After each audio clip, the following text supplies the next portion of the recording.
What's up, everybody? My name is Amy, and this is the Ruby Pearl Glamper True Crime Podcast.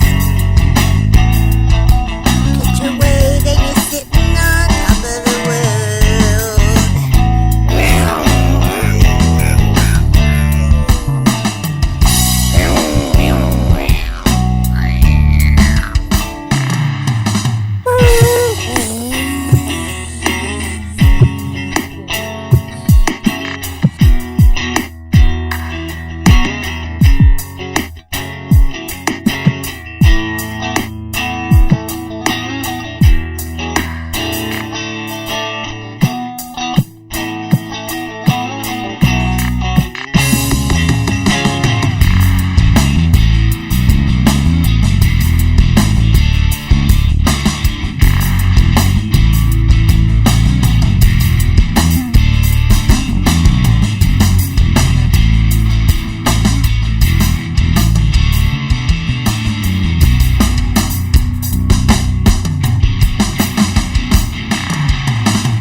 What's up, everybody? My name is Amy, and I'd like to welcome you to the Ruby Pearl Glamper True Crime Podcast.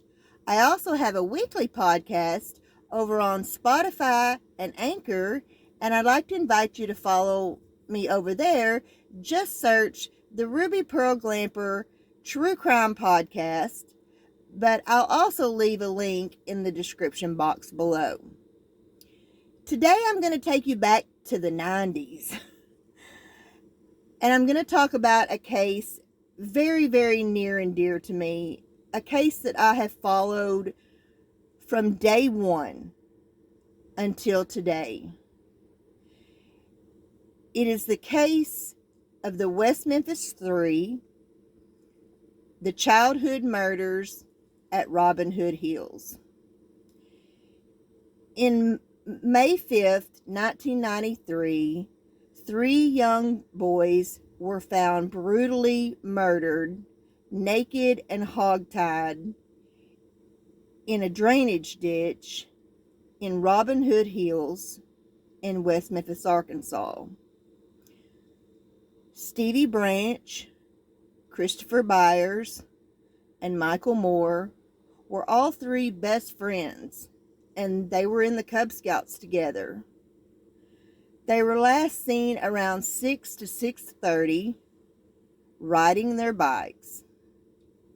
But when they didn't come home, their parents began to worry and called the police, and the search was on.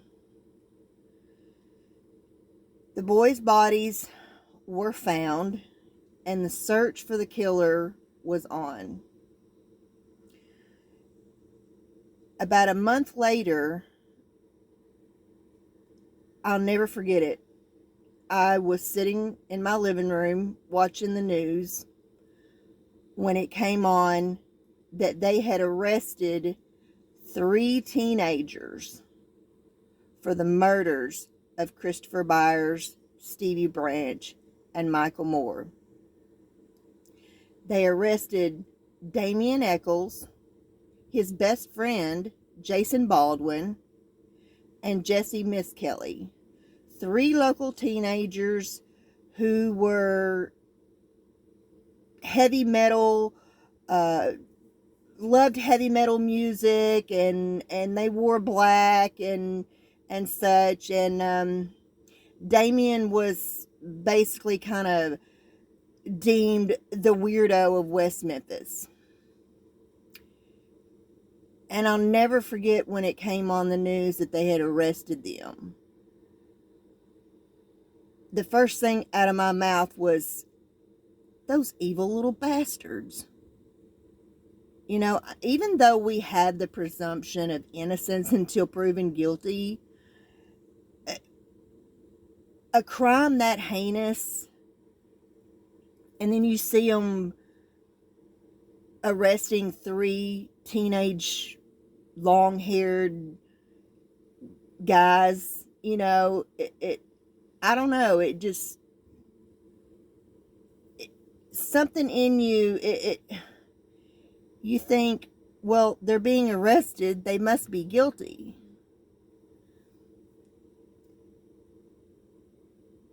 In 94, the 3 teenagers were tried for the murders. Jessie Misskelley's trial was separate from Damien and Jason's trial. Damien and Jason were tried together because Jessie had confessed to the murders. After actually being taken in for questioning, 12 hours later, he was coerced into confessing, and he named Jason and Damien as his co-defendants. Jessie was tried first, separate from Jason and Damien, and was found guilty and received life plus 40 years. And then Jason and Damien were tried together.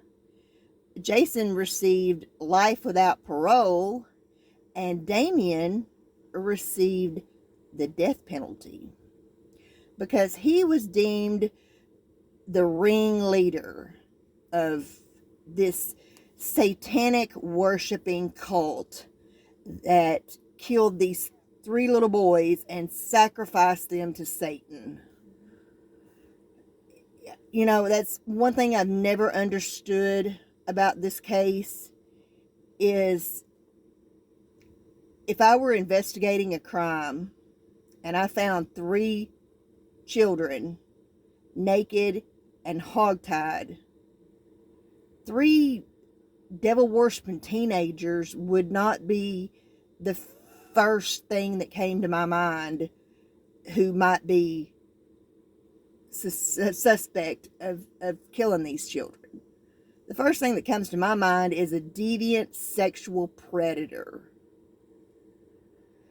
However, this whole scenario of satanic panic and these satanic worshiping teenagers murdered these 3 little boys as a sacrifice to Satan. And there were 2 documentarians from HBO who came to West Memphis to film the trials. And a lot of people don't know this, but Joe Berlinger and Bruce Sinofsky, the producers of the Paradise Lost trilogy, when they initially came to West Memphis to film the trials, they were just doing a documentary, and they thought that they were doing a documentary about these 3 satanic worshiping teenagers that killed these 3 little boys. But after they got to West Memphis and began filming the trials and hearing all the testimony and evidence, they were like, hey, wait a minute. These kids are innocent. We don't think these kids did this. And therefore and after the first Paradise Lost movie was aired, here's my DVD, the rest of the public, like me, who initially thought these kids are guilty, began to say, hey, wait a minute. Maybe they're not. And some people in California who had seen the documentary, Kathy, Burke, and Grove, started westmemphis3.org, a website dedicated to Damien, Jason, and Jessie, to raise money to do more research and whatnot into the case. And the case became national attention. And Mara Leverett, who I'm very proud to call a friend, wrote a book called Devil's Knot, the true story of the West Memphis Three. And, which I'll get to this later, but every event that I have gone to, Mara has signed my book. There's 2000, she signed it in 2004, 2006, and then again in 2011. And, I had the chance to interview Mara for my journalism class. I wrote a paper about her in college for my journalism class, and asked her, what got her attention about this case. And she said that, she just didn't buy it. She just didn't buy the whole satanic panic garbage. One thing I wanted to say is the first book that Mara wrote is another murder case that's very personal to me. It's called The Boys on the Tracks. This happened in my hometown in 1987. 2 boys were found dead on the railroad tracks, and I knew them. And, one day maybe I'll talk about it in a podcast episode. It's hard for me. I lost a lot of friends over all this mess. And, but if you would like to read about the case, you can go to www.idfiles.com, and that you can find everything related to the murders of Kevin Ives and Don Henry on that website. But back to the West Memphis Three. Over the years, all their appeals were denied. And, most people who don't understand the appeal process, when you appeal your case, it just ends up going back in front of the same judge that initially overheard your trial and sentenced and convicted you.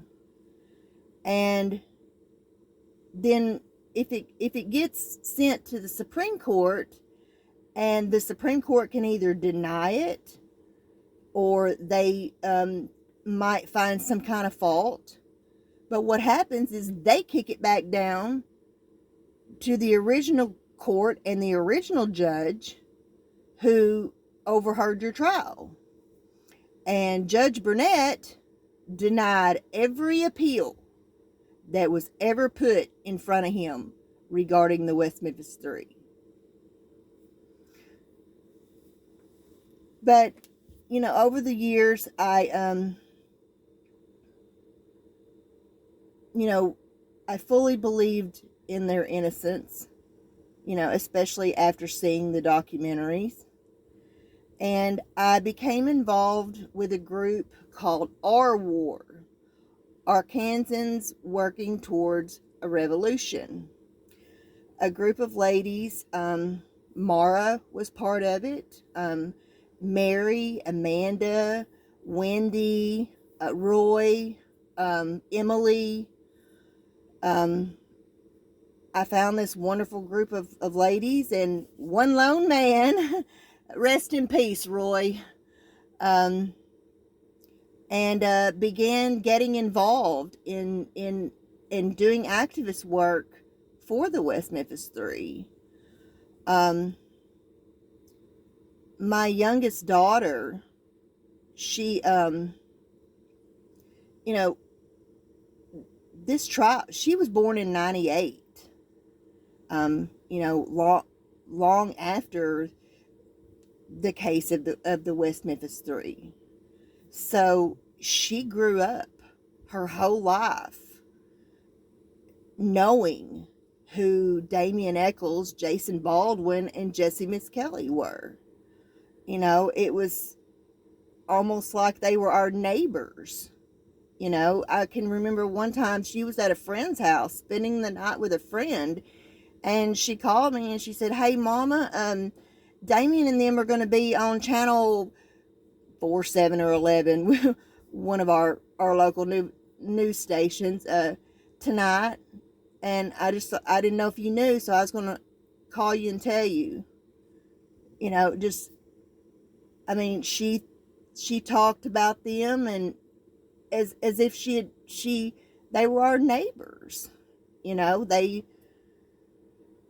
and she went with me to all of the rallies and all of the activist work that I did with Our War.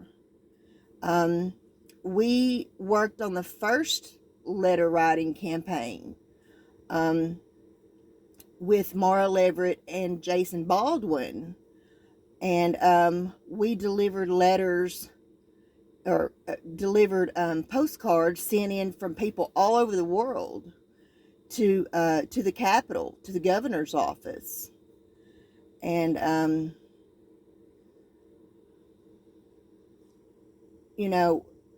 I'll say again exactly what I said on the news during that, is that there is too much reasonable doubt in this case to have ever convicted these guys. And I still stand by that today, no matter what. And after my mother died in 2005, I put myself in college because I wanted to try and do real work in criminal justice. And so I put myself in college, in criminal justice college, and I was majoring in criminal justice and minoring in journalism. That was why I wrote the paper where I interviewed Mara. And I took corrections. And part of our end of the year work was that we had to visit 2 of the Arkansas prisons. We had to tour them, and then we had to write a paper on them. We also had to watch 2 prison films and compare the real prisons to the prisons in the movies. I toured Cummins and Varner Supermax, which is where Death Row is. And I compared them to the Shawshank Redemption, and oh gosh, I can't even think now what the name of that movie, but it was horrific. And it was about Cummins' prison. Anyway, when I went to Varner, went to Varner Supermax, we walked down this long corridor down to the Supermax. And it was 3 tiers. And I looked up on the 3rd tier. And I saw a man staring down at us with a, really sad look on his face. And I thought at first that it was Damien Echols. However, it turned out that it wasn't. After we walked through through death row, we went around to where the death row inmates had visitation, and there sat Damien with his wife, Lori, visiting. And I wanted so bad to hug him. I wanted so bad to say, "Keep your head up. I love you, Damien. I'm rooting for you." But I couldn't. I couldn't speak out to him. And then I actually went to the death chamber, and I lost it. And I had to walk out, because I could not bear the thought of Damien being brought there and put to death for a crime he didn't commit. And it was just overwhelming, and to think about, how many people had possibly even been put to death that weren't guilty.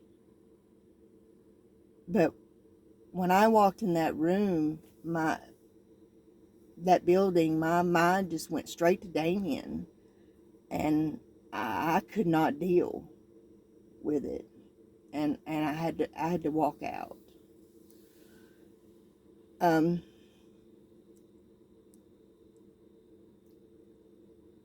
In 2008,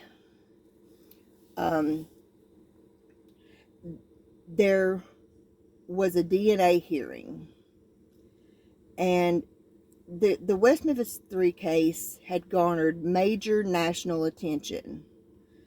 It garnered the attention of Johnny Depp, Eddie Vedder of Pearl Jam, eventually Natalie Maines of the Dixie Chicks, and several other celebrities.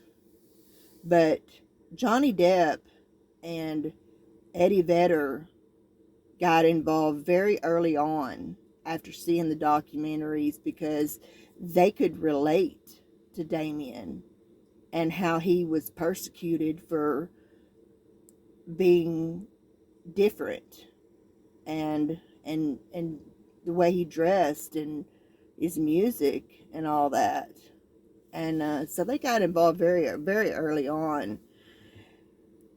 And a lot of money was raised, and they were able to hire DNA specialists and just very high profile experts to look over the case. And they held a hearing and presented all the evidence, and determined that, there's just nothing that leads this case to Damien and Jason and Jessie. things that were believed that they had mutilated Christopher Byers, his little privates, was found to be animal predation. And you don't even have to be a forensic specialist or anything in animal predation to just be able to look at the pictures, and you can tell. You can see the little claw marks from animals. And so that whole theory that the prosecution had come up with, that I'm not even going to repeat, was just bullshit. You know, their whole trial, especially Damien and Jason's, was total bullshit. I mean, their trial was actually compared to the Salem witch trials. I mean, this was nothing but a witch hunt. They found, you know, I don't know, like I said, I don't know what in the world possessed them to think that 3 teenagers had committed this crime and done it as a satanic worship crime or whatever. But yeah, it was bullshit. And then they put Damien on the stand, and he was basically his own expert witness. You know, they got him to talk about all the different things that he likes, you know, Stephen King books, and talk about Aleister Crowley and different things like that. So what? My daughter owns every Stephen King book, every Stephen King movie. Her beauty room is horror movie. Wall to wall horror movie. Full figures of It, the clown, and Freddy Krueger. Is she a murderer? No. I mean, it's absurd. I wear black. You know, I listen to heavy metal music. I was an outcast in school too. Am I a murderer? No. But the prosecution in West Memphis will tell you, oh, that's just, that's not why they were picked out or why they became suspects and stuff. Yes, it was. They asked Jerry Driver to make a list of who he thought could have done this. A list of teenagers. There were actually 2 other teenagers that they questioned who failed polygraph tests, by the way, and left town right after the murders. So I don't know why the West Memphis PD all of a sudden thought that teenagers, any teenagers, had committed this crime. But anyway, Jerry Driver, the first thing out of his mouth was, oh my God, Damien Echols has killed somebody. He had a hard-on for Damien Echols because Damien was the weird kid in West Memphis that stood out. He walked around in a black trench coat and was very reserved and, you know, and just, Jerry Driver didn't like him. And so from that point on, the West Memphis police honed in on Damien Echols. And Jason Baldwin was his best friend, so naturally he had to have committed the crimes with him.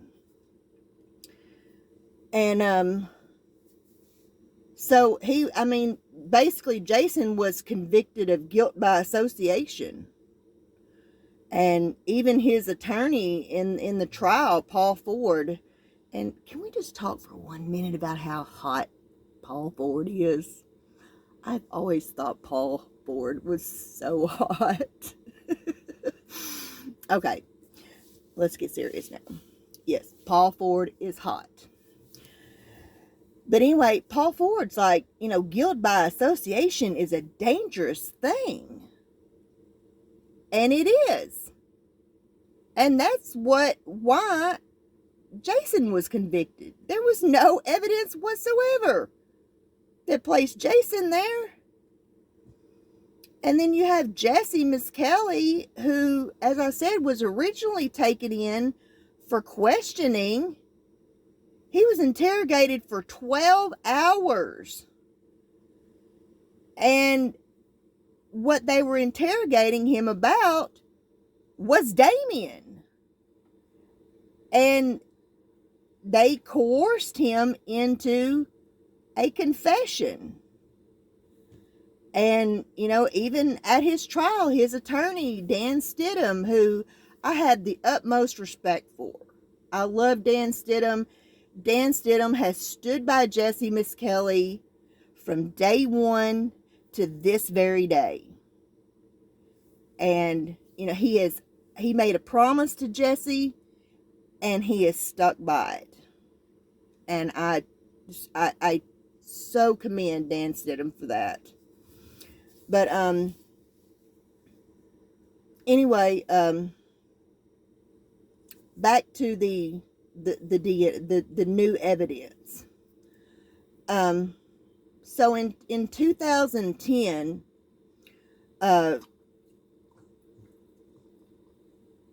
there was a hearing where all these experts presented all this evidence and showed, the animal predation. They had a criminal profiler, all sorts of top renowned experts.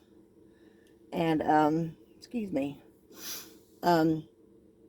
it just showed that in no way, shape, fashion, or form were Damien Echols, Jason Baldwin, or Jessie Misskelley guilty of these crimes. And in 2010, they petitioned the court for a new trial based on all the new evidence. Well, guess who the petition went in front of? Judge David Burnett, who was, I don't care if God himself went in there and confessed and said, I killed these little kids and here's the proof. He was still not going to let Damien, Jason, and Jessie go. No ifs, ands, or buts about it.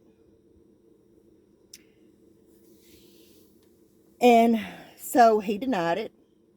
And they took it to the Supreme Court. And the Supreme Court heard the evidence. And heard, why this needed to be brought forward. That's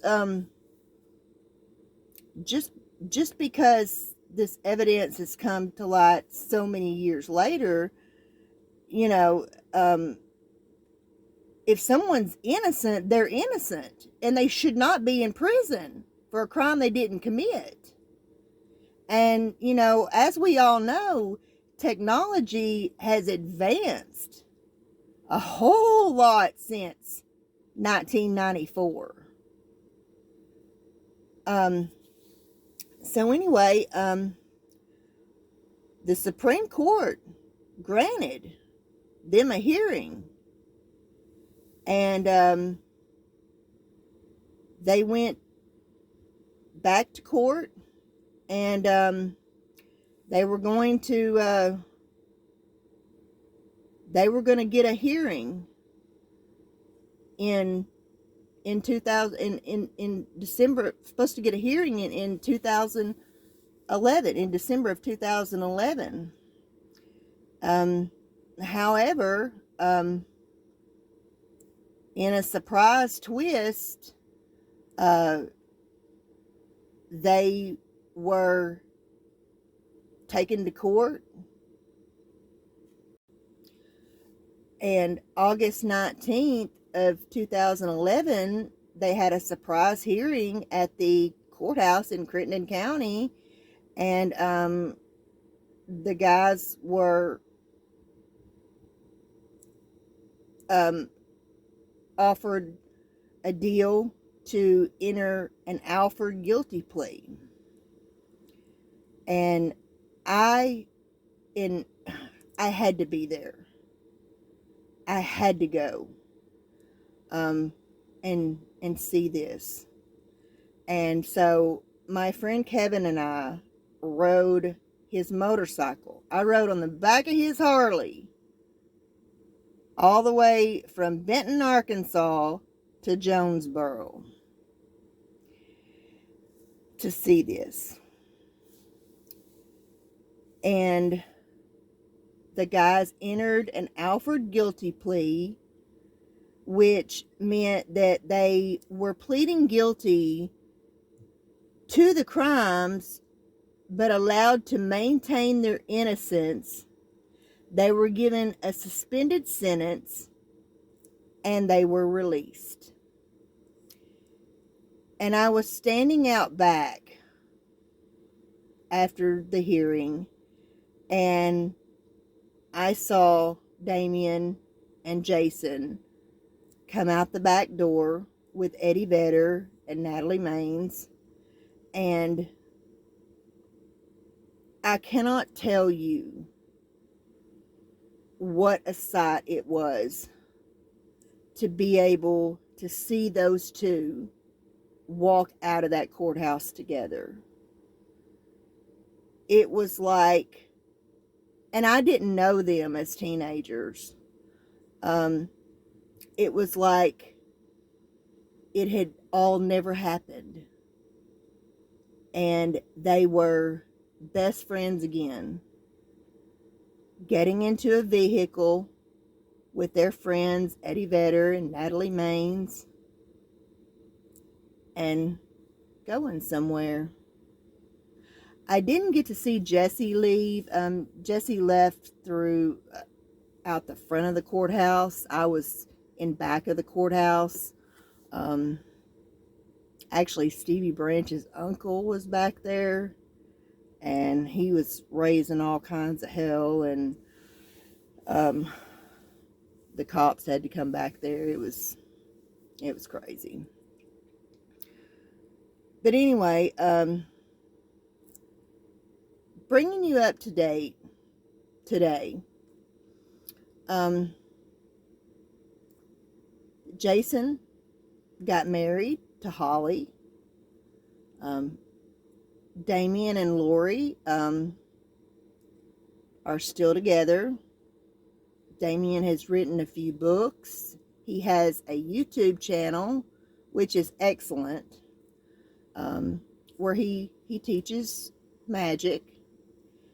And Bruce Sinofsky, one of the producers from HBO of the Paradise Lost trilogy, has since passed away. Mark Byers, Christopher Byers' father, has since passed away tragically in a car accident, which just absolutely breaks my heart.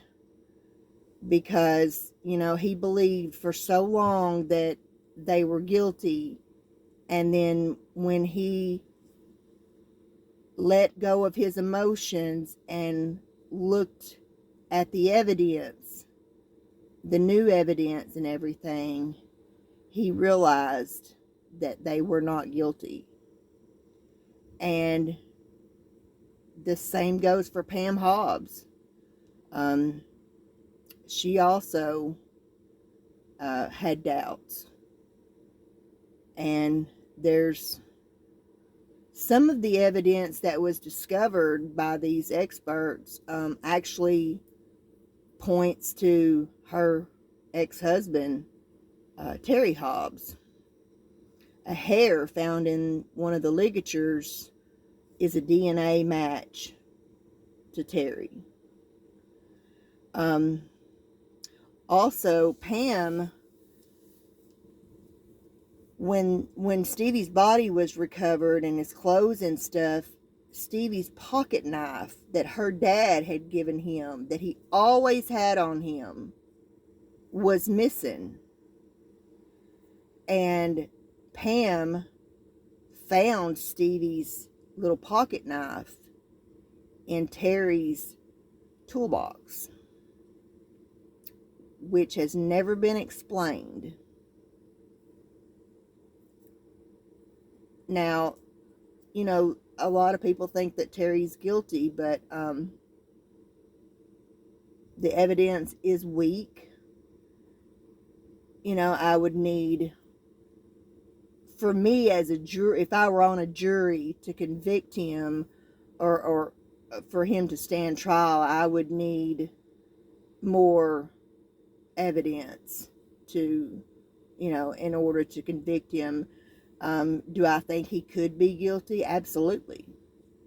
I think Terry Hobbs is a piece of shit. I know damn well he was a horrible husband to Pam. You know, he was abusive. And so, you know, whatever happens to Terry Hobbs, I could care less.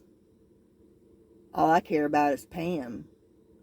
And God bless her heart, she's the only one left of the parents besides Michael Moore's parents. But Michael Moore's parents, they still believe that Damien and Jason and Jessie are guilty. Melissa Byers passed away a few years after the trials, and that woman died of a broken heart. And I hate that she died believing that Damien and Jason and Jessie were guilty, and that she didn't get to learn about the new evidence the way Mark did. You know, I met Mark a few times. As a matter of fact, at the Alford Plea hearings, I was standing there with Mark, and there were some other people standing around, and some girl said something to him, and like she couldn't believe that, you know, he had flip-flopped or what. I don't even remember what she said, but I cussed that girl up one side and down the other, because I tend to be a mama bear type, and especially about people that I care about. And like I said, I don't remember what she said to Mark, but I just bam, jumped her ass and told her how the cow ate the cabbage, and used some very colorful language. But anyway,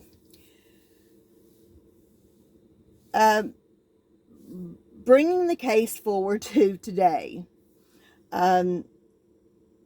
Patrick Benka, one of Damien's post-conviction attorneys, they have filed to have evidence retested with new DNA technology. It's called the MVAC, and they want to test the children's clothing, and especially the shoelaces that they were hogtied with. This new technology can get 10 times more DNA than before. And after several months of getting the runaround, actually Mara Leverett ended up filing several FOIAs, Freedom of Information Act here in Arkansas, regarding the evidence. And they first said that the evidence had been misplaced. Then they said that it was destroyed in a fire. And so Mara Leverett filed an FOIA with the fire department for all the fires over the last 10 years or so. There were no such fires. Once again, the West Memphis Police Department were lying their asses off. They had lied their asses off from day one. They picked their suspects, Damien, Jason, and Jessie, and they stuck with it. I want to know where the evidence from the Bojangles restaurant is that they lost way back during the trials, where a bloody, disoriented man went into the Bojangles restaurant in the women's bathroom and left blood all over the place on the same night that 3 little boys were murdered. When they get to Damien and Jason's trial, who was it? Mike Allen gets up on the stand and when asked about the Bojangles blood evidence, it was misplaced.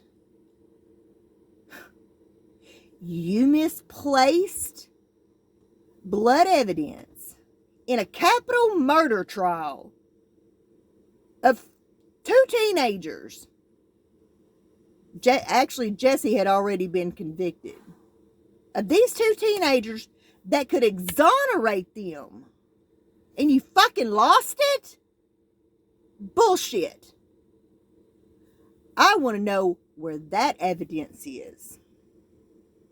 And I'm going to talk to Mara and see what she has to say about it. And I want Patrick Benka to open up some kind of little investigation or file something with West Memphis PD. I want to know what the hell really happened to that evidence.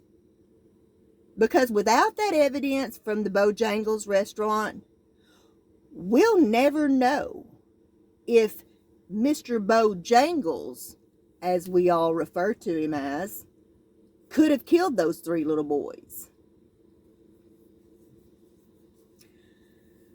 So, but as per usual, they got the runaround and lied and whatnot, and finally, they found the evidence. Which, how did they misplace all that evidence anyway? That is the most major thing that has ever happened in West Memphis, Arkansas. There is thousands of sacks and boxes and bicycles and evidence. How would you misplace that stuff? Come on. This was the trial of the century in West Memphis, Arkansas.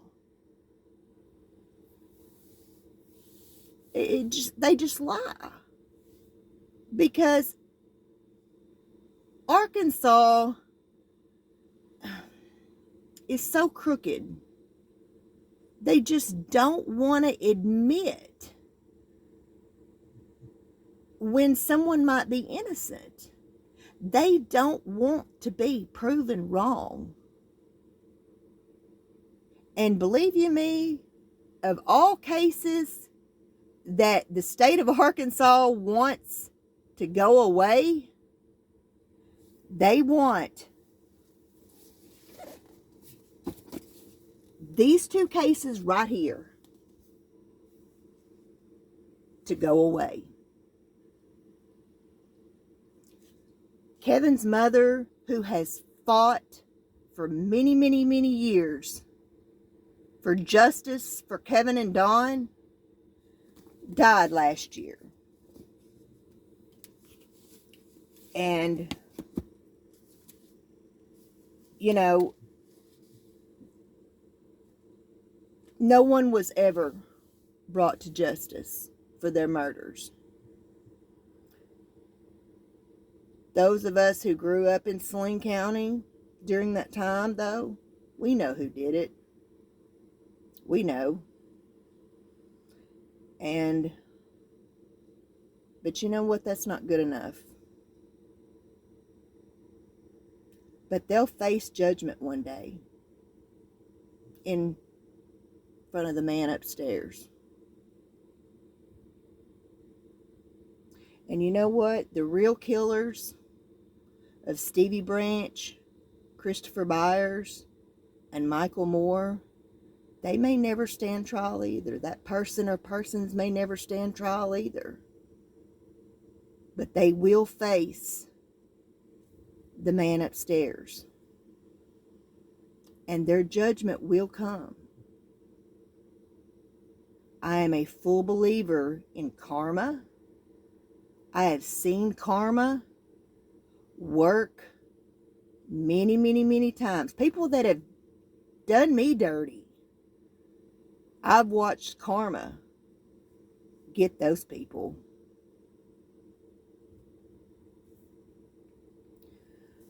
You know, it's just, it's so strange to me how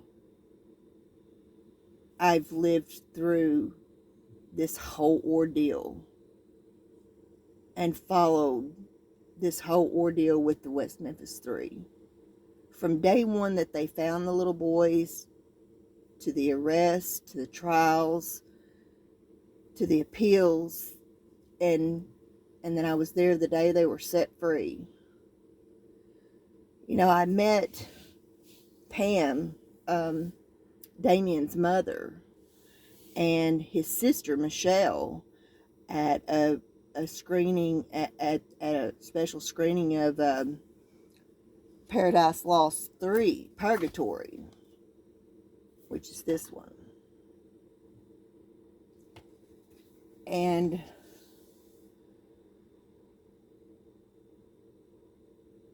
you know, mother to mother,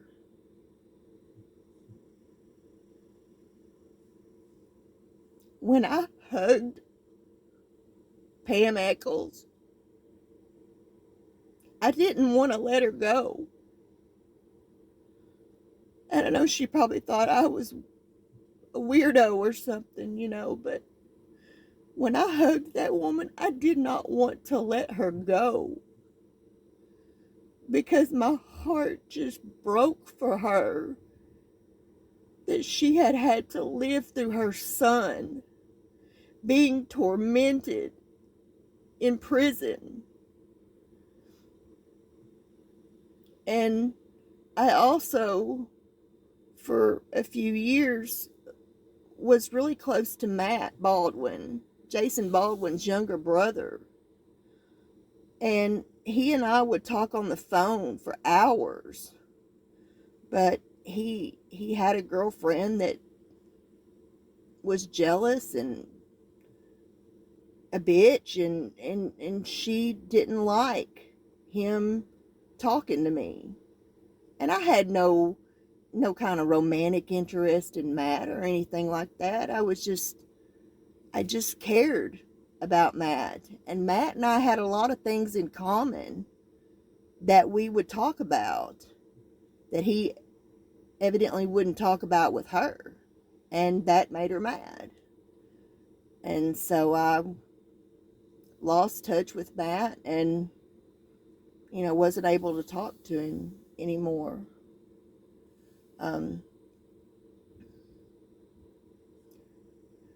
But anyway, I just wanted to bring you up to date on this case that, as I said, is so near and dear to me. And, let's all hope and pray that we can get some more DNA evidence, forensic evidence from the stuff that they're fixing to have tested, and hopefully we're going to find the real killers of Christopher Byers, Stevie Branch, and Michael Moore. And once and for all, we can put this case to rest. And the West Memphis Three, Damien, Jason, and Jessie, will finally be exonerated. That is my hope and prayer.